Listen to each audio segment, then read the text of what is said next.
Hey guys, welcome back to my channel. So far, I've been to over 20 countries and regions. Honestly, Japan is hands down one of the most unique and orderly places I've ever been to. But if you asked me, is Japan a good place for long-term living? I probably have to be honest and say, for many people, probably not. And especially if you are like me and someone who didn't grow up here, but moved here as an adult. You really need to be mentally prepared before making that leap. So this year marks my 13th year living in this country. I first came here after graduating from college as an international student, and then stayed on to work. Over the years, I've tried hard to get used to the culture and to the workplace and to the social norms. But deep down, the feeling has always been clear. No matter how long you live here, and no matter how Japanese your behavior becomes, if you came as an adult, you will always be considered as an outsider. Japan is known for its politeness and order. And yes, that's real. But that politeness often creates a kind of emotional distance. People tend to stay in their lanes and mind their own business and really open up. I get it. This cultural dynamics comes from Japan's unique history and society. But if you are from a culture where emotional expression and open communications are valued, this can feel pretty isolating.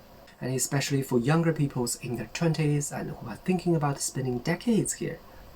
I'd suggest reflecting on a few big questions. Are you okay living as an outsider for the rest of your life? Can you handle the high-pressure, rule-driven social structure? Are you mentally ready to build a life in a place where you might never feel a real sense of belongings? Japan is full of rules, and many of them unspoken. And things like staying quiet on the train and not eating while walking, and a strict hierarchy at work. And this may seem like small things, but over time, they wear you down mentally.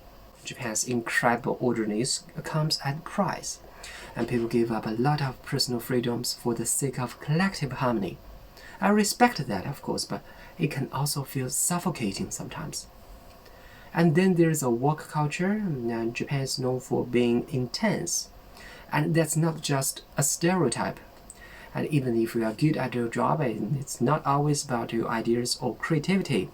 What really matters is being obedient, working hard, and not making mistakes.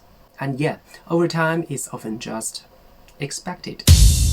The emotional toll of this kind of environment is real, and you need strong mental resilience to survive it long term. Even though I look Asian and speak fluent Japanese, that doesn't automatically make me feel like I belong here. I have friends from Western countries who say the same.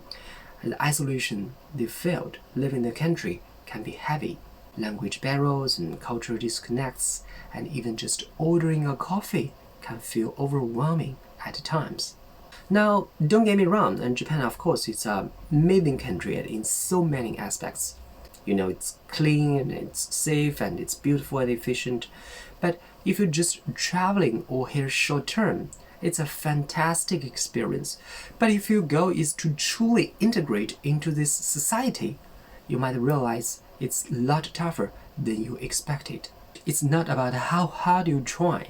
It's just that there is an invisible wall.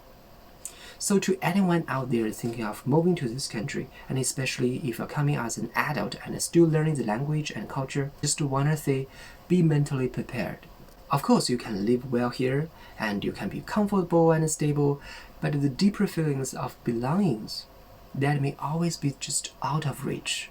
That said, the experience has taught me so much about myself and about identity, and also about how migration is not something to take lightly.